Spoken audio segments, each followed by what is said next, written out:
Welcome to Madasaling Pinoy, your prayer partner. Ngayon po ay 8 ng Setyembre at pinagdiriwang po natin ngayon ang kapistahan ng pagsilang ng mahal na Birheng Maria. Ang mabuting balita ng Panginoon ayon kay San Mateo. Ganito ang pagkapanganak kay Jesucristo. Si Maria ang kanyang ina at si Jose ay nakatakda ng pakasal.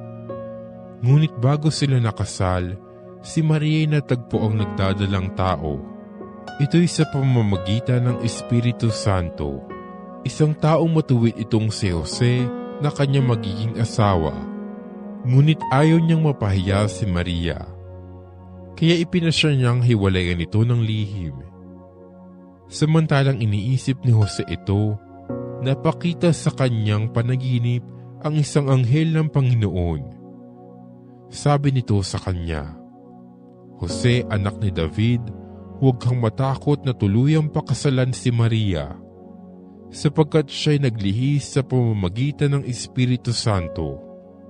Manganganak siya ng isang lalaki at ito'y pangangalanan mong Jesus, sapagkat siya ang magliligtas sa kanyang bayan sa kanilang mga kasalanan." Nangyari ang lahat ng ito upang matupad ang sinabi ng Panginoon sa pamamagitan ng propeta. Maglilihi ang isang dalaga at manganganak ng isang lalaki at tatawagin nitong Emmanuel, ang kahulugay, kasama natin ang Diyos. Ang mabuting balita ng Panginoon.